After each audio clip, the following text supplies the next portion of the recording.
Bismillahirrohmanirrohim. Alhamdulillah. Assalatu vassalam ala rasulillah. Amma ba'd. Assalomu alaykum va rahmatullohi va barakatuh. Oysha roziyallohu anhu rivoyat qilgan hadis. Rasululloh sollallohu alayhi vasallamga birinchi kelgan vahiy uyqularida ko'rgan yaxshi tushlari bo'lgan. Bir tush ko'rsalar, u tong yorug'ligidek aniq o'ngidek kelar edi. Keyin u kishiga Alloh taolo tomonidan tanho qolish mahbub qilindi. Hiro g'origa chiqib, u yerda yolg'iz o'zlari bir necha kun ibodatlar qilar.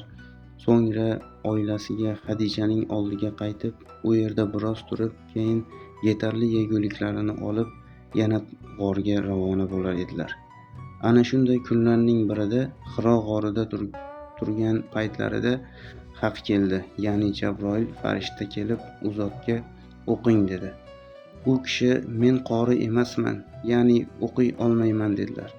Rasululloh sollallohu alayhi vasallam aytadilar: shunda meni ushlab o'ziga tortdi va menga zahmat yetkazdi.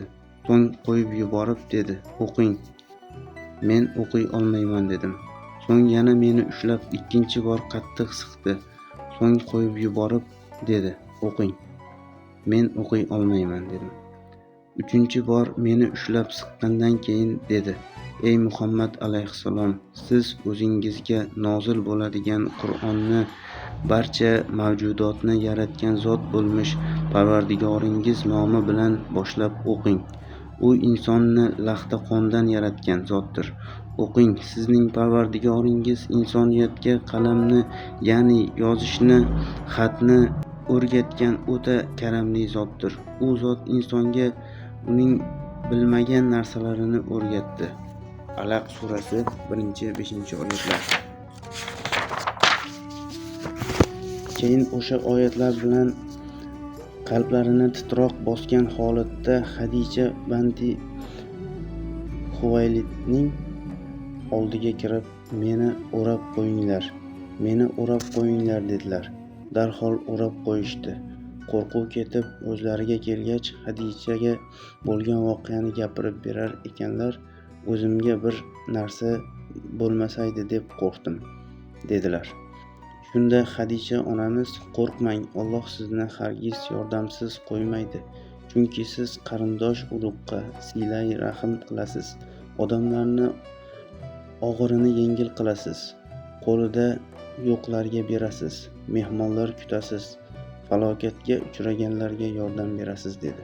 So'ngra u zotni olib Varaqa ibn Nawfal ibn Asad ibn Abdul Uzzo Hadijaning amakivachchasi, ya'ni uning oldiga bordi. U johiliyat davrida nasroniylikka kirgan odam edi. Ibroniy tilida yoza olardi. Injildan Alloh xohlagancha narsani yoza olardi. Ko'zi ojiz bo'lib qolgan Muysafid edi. Hadija unga: ey amakimning o'g'li, mana bu birodaringizning o'g'lini bir tinglang dedi. Varaqa u zotga: ey birodarimning o'g'li, nimalarni ko'rmoqchisan dedi. Shunda Rasululloh sollallohu alayhi vasallam o'zlari ko'rgan narsaning xabarini aytib berdilar. Varaqa u zotga: bu Alloh Musoga nozil qilgan nomus, Jabroil yoki vahiydir.